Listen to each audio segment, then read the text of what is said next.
bienvenue dans This is Paris. Au programme de ce nouveau numéro, la belle semaine parisienne, démarrée par un succès convaincant du côté de Toulouse en D1, avant un nouvel exploit en Ligue des Champions face aux Allemands de Kiel. On évoquera enfin avec Samuel Onroubia les prochains défis du Paris Saint-Germain. C'est au Palais des Sports de Toulouse que nous retrouvons les joueurs parisiens le 19 novembre dernier. Objectif, reprendre la marche en avant en championnat après le premier revers de la saison essuyé face à Montpellier fin octobre. Dans un contexte très particulier marqué par les attentats qui ont frappé Paris le 13 novembre, le Paris Saint-Germain affronte le Phénix de Toulouse. Avant la rencontre, une minute de silence, suivie de la Marseillaise rend hommage aux victimes de cette tragédie.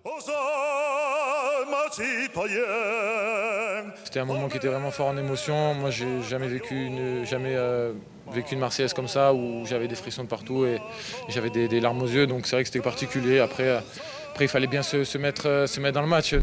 Les Parisiens sont touchés, mais appliqués. Dans un match très serré, les Bleus et Rouges, portés par les 12 buts de Mikkel Hansen, ont su accélérer dans le dernier quart d'heure pour s'imposer finalement 38-33.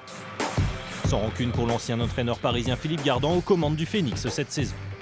On a vu que Paris avait laissé les plumes par le passé ici. On savait qu'il fallait faire un match complet pendant 60 minutes et que le match ne se gagnerait pas en première mi-temps ou même en début deuxième. Dans le Money Time, on a un peu élevé l'intensité en défense, ce qui nous a permis de faire le creux et de se mettre à l'abri pour gagner ce match.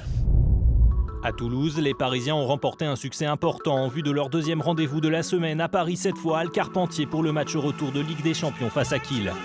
Les joueurs parisiens arborent sur leur maillot la mention « Je suis Paris ». Le Paris Saint-Germain participe à nouveau de belle manière à l'hommage national aux victimes.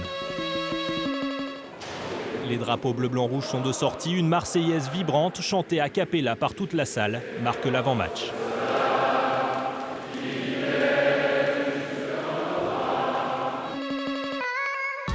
Face au triple vainqueur de la Ligue des Champions, Paris réalise à nouveau un match plein. Grâce à un duo Nikola Karabatic-Mikkel Hansen toujours aussi efficace, une défense de fer et un Thierry Omeyer aux abois, les Parisiens dominent à nouveau les Allemands 9 jours après leur exploit à la Sparkassen Arena. On savait que perdre ce soir ou même faire match nul, ça aurait anéanti notre super performance de Kiel. Et donc on était très motivés, on a bien joué, on a bien défendu, contre-attaqué, bien joué très intelligemment en attaque et on s'est rendu le match facile.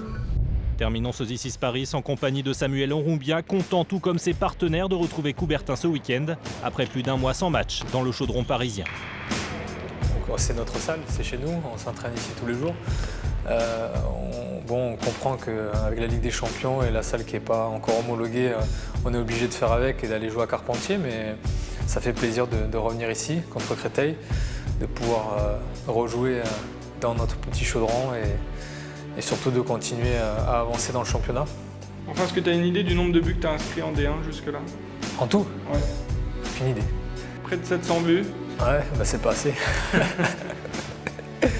Non, ça fait quoi? Ça va faire 8 ans, 8 ou 9 ans, je sais plus. Écoute, pourvu que ça dure, hein, comme on dit.